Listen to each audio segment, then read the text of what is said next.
सजणू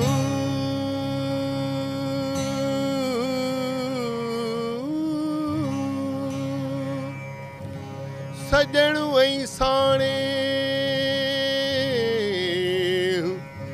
कंहिं अड़ासीअ विसरे है फुतरी।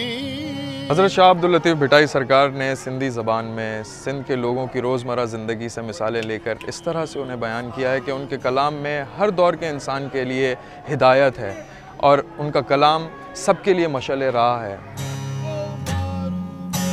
उन्होंने अपने कलाम में मज़हबी भाईचारे, मोहब्बत, अख़ुवत और आजिज़ी, अदब, इख़लाक़ जैसे मौज़ूआत को उजागर किया और लोग आज भी उनसे फैज़याब हो रहे हैं।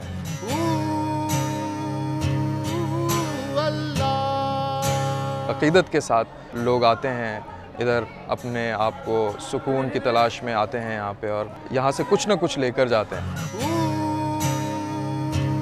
शाह अब्दुल लतीफ़ भिटाई रहमतुल्लाह अलैह की जो निस्बत है वो रहमतुल आलमीन रसूल पाक सल्लल्लाहु अलैहि वसल्लम से होती है। वो आले रसूल थे और काज़मी सादात थे।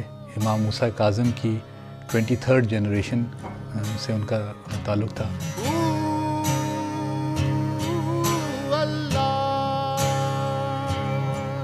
सिंध के जिन सूफिया कराम ने सिंध की सकाफ़त पे गहरे नुकूश छोड़े हैं, उनमें सबसे नुमाया नाम हज़रत शाह अब्दुल लतीफ़ भिटाई का है।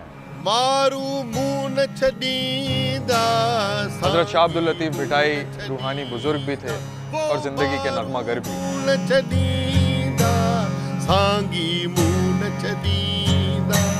ला इलाहा इल्लल्लाह, ला इलाहा इल्लल्लाह।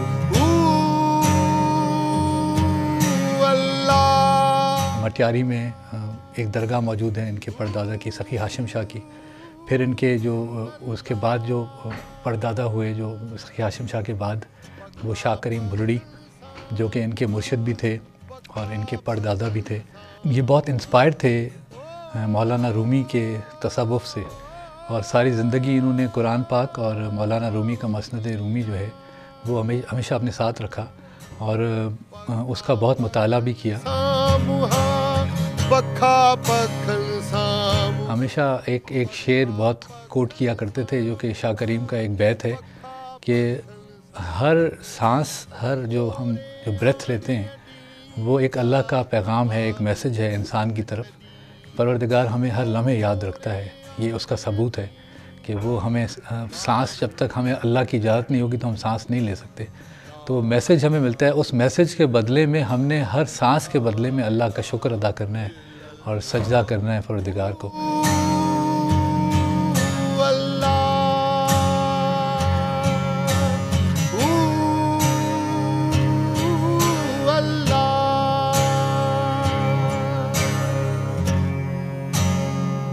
हज़रत शाह अब्दुल लतीफ़ भिटाई सरकार की शायरी है तो सिंधी ज़बान में, लेकिन वो इतना असर रखती है कि हर ज़बान का इंसान उससे रिलेट कर पाता है और जब भी अगर वो उनकी ट्रांसलेशंस की तरफ जाते हैं या उनको मज़ीद पढ़ने की कोशिश करते हैं तो वो ऐसा फैज़ पाते हैं कि जो उनको कहीं और नहीं मिलता। इसकी मिसाल मैं आपको बताऊं, एक जर्मन स्कॉलर और माहिर लिसानियात हैं, एड मेरी शिमल उनका नाम है, और वो फरमाती हैं कि उन्होंने मुल्क दुनिया भर का अंग्रेज़ी क्लासिकल अदब उन्होंने पढ़ा और क्लासिकी शायरी उन्होंने पढ़ी, काफ़ी शख्सियात की, लेकिन उनका ये कहना है कि हज़रत शाह अब्दुल लतीफ़ भिटाई जैसा क्लासिकल शायर मैंने आज तक नहीं देखा।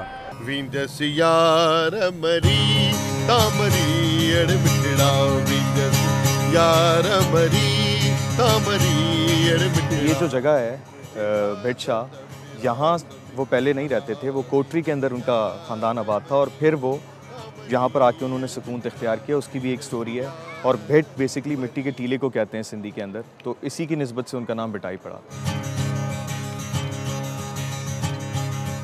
कोटरी में जो नवाब थे मिर्ज़ा मुग़ल बेग, उनकी बेटी के साथ वो इश्क के अंदर मुब्तला हुए। मजाजी इश्क से शुरू हुआ सफ़र और मार्फत की मंजिलें तय हुई और इश्क हकीकी तक पहुँचे और उसके बाद जोगी का रूप लिया, पीले कपड़े पहन लिए, एक लकड़ी की छड़ी हाथ में होती थी, एक संदल का की लकड़ी से बना हुआ प्याला और एक पत्थर से बना हुआ प्याला। ये तीन चीज़ें उनकी पोजीशन थी, सिर्फ ये तीन चीज़ें उनकी पोजीशन थी। पखा पखल सामुहा ओ। जब हज़रत शाह अब्दुल लतीफ़ भिटाई सरकार इश्क में मुब्तला हुए तो उनकी मुलाकात हज़रत मखदूम हुसैन शाह से हुई, जिन्होंने अपनी रूहानी ताकत से उनके दिलो दिमाग को रियाजत की भट्टी में पकाकर सोना बना दिया। हज़रत शाह अब्दुल लतीफ़ भिटाई सरकार की शायरी में इश्क, दर्द, फ़िराक, अपने महबूब से दूरी की कैफियत और ये तमाम तजुर्बात उनकी शायरी में ढल गए।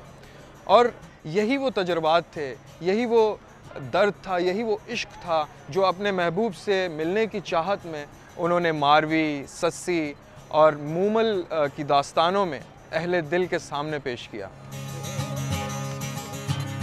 अब ये जो सॉफ्ट इमेज था जो इस्लाम का, जो उन्होंने आगे पहुंचाया और उन्हें बताया हमें, वो जो कॉन्स्टिट्यूशन जो बुक थी शाह जो रसालो, उसमें 7 सूरमियों का जिक्र इन्होंने बताया कि हमारे जो असल हीरोज़ हैं दुनिया में वो ख़वातीन हैं। और हम अगर कोई भी मर्द दुनिया में औरतों की इज़्ज़त नहीं करता, अपनी वालदा की, अपनी बेटी की, अपनी बहन की, अपनी शरीक हयात की, तो वो कभी कामयाब नहीं हो सकता। ख़वातीन का जो हमें जो एहतराम इन्होंने समझाया, जो वुमेन एम्पावरमेंट समझाई और जो बताया कि असल स्पिरिचुअल ताकत जो औरत को अल्लाह ने दी है वो मर्द उस औरत से तो ले सकता है, लेकिन मर्द अगर ख़ुद उसका हाकिम बनना चाहे तो उसके अंदर से वो स्पिरिचुअलिटी ख़त्म हो जाएगी। हज़रत शाह अब्दुल लतीफ़ भिटाई ने यहाँ पर जो भाईचारे का, मोहब्बत का, आजिज़ी का, अदब का, इखलाक का जो सबक दिया है वो आज भी आप यहाँ लोगों में देख सकते हैं, जो लोगों ने उनकी शायरी से फैज़ पाया है और ये फैज़ जारी हो सारी। अदियूं शाह लतीफ़ चे भिट जो घोट लतीफ़ चे हे लतीफ़। एहसन भाई, खूबसूरत बात कितनी है ये।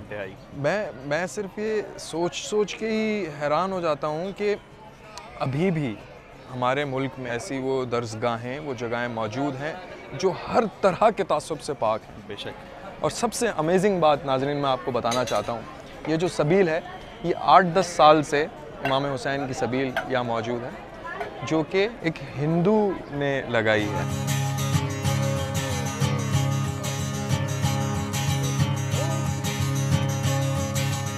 और यहीं सामने एक मेडिकल कैंप है, फ्री मेडिकल कैंप, जो कि क्रिश्चियंस चला रहे हैं।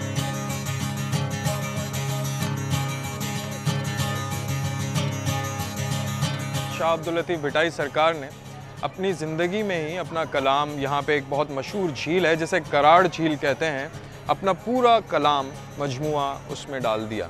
जो कलाम इस वक्त लोग पढ़ रहे हैं और सुन रहे हैं, ये कहाँ से आया? तो ये लोगों को जो कलाम याद था, जो सीना ब सीना ट्रांसफ़र हुआ, वही है ये कलाम जो इस वक्त मौजूद है। और इस वक्त भी कई लोगों को ये कलाम याद है और अभी भी इस कलाम को इकट्ठा किया जा रहा है। और इस कलाम के मजमूए को शाह जो रसालो भी कहते हैं, लेकिन तमाम जितना कलाम मुख्तलिफ़ जगहों से लोगों ने ढूंढा है, उसको गंज के नाम से शाया किया गया है। जिस पोइट्री से उन्होंने अल्लाह तक इंसान को पहुंचने का रास्ता समझाया कि आप कैसे एक्सप्लोर करें अपने खुदा को, कैसे पहचानें अपने खुदा को, और उसको जो ज़रिया बनाया वो म्यूज़िक बनाया। अवली अल्लाहु अली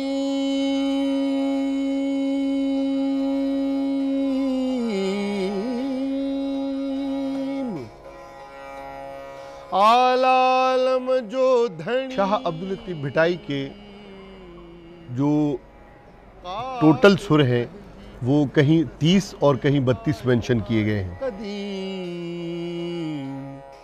वाली वाहिद वहदहू, वो जो दौर था जिसमें हिंदुस्तान पाकिस्तान अभी अलग नहीं हुआ था, तो साउथ एशियन क्लासिकल म्यूज़िक के हवाले से कई राग वहाँ से रिलेट किए जाते हैं।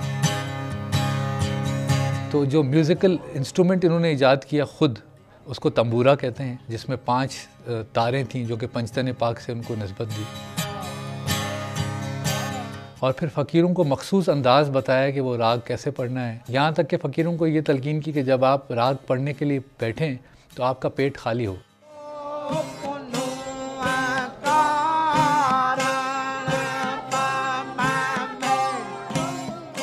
क्योंकि जब आपका पेट खाली होता है तो आप रब को ज़्यादा गहराई से याद करते हैं, और जब हम रमज़ान में रोज़े रखते हैं तो हमें भी एहसास होता है कि अल्लाह की याद आता है और वो प्योरिटी आ जाती है इंसान में। तो वो राग का मकसद भी यही था कि अल्लाह को याद किया जाए। उसका एक मखसूस अंदाज़ है जो कि दुनिया में कहीं नहीं है, वो यहाँ ही होता है दरबार पे। और ये 300 साल से नॉन स्टॉप ये स्पिरिचुअल म्यूज़िक, ये रूहानी म्यूज़िक, ये तसव्वुफ़ का सिलसिला चला जा रहा है। We got a chance to meet very amazing people, and one of the lady from Taiwan is here, and her name is Peeling. So how are you feeling? Good, how are you? Haq Majood. Good, I'm Well, I wanted to ask a question that what actually brought you here in Pakistan, and especially in the province of Sindh and the shrine of Hazrat Shah Abdul Latif Bhittai? Right now I'm doing field work in ethnomusicology. I'm a PhD student, and I'm doing research on the music of Shah Latif, Shah Joran. Great. So what actually inspires you to come to this shrine, and what is the reason that you chose Hazrat Shah Abdul Latif Bhittai's poetry? I was in Lahore. I've been coming to Pakistan since 2009. Okay. And while I was visiting here, I became very interested in visiting Sufi shrines because I found there is a lot of peace, tranquility, and a lot of loving people in the shrines. So then that time I was applying for a PhD program in musicology, ethnomusicology. So I wanted to do my research at a Sufi shrine in Pakistan.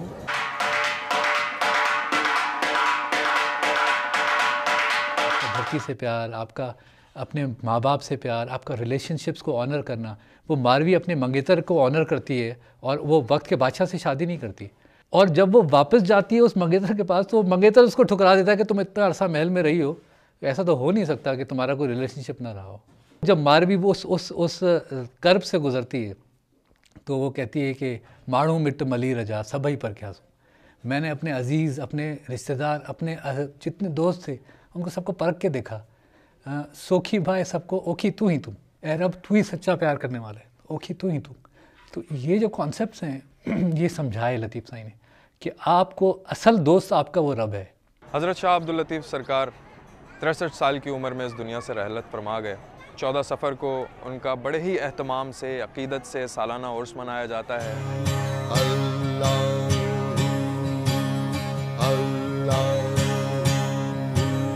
सभी का बेरियां पूजे नीहुने गुड़ गालवो नीहुने।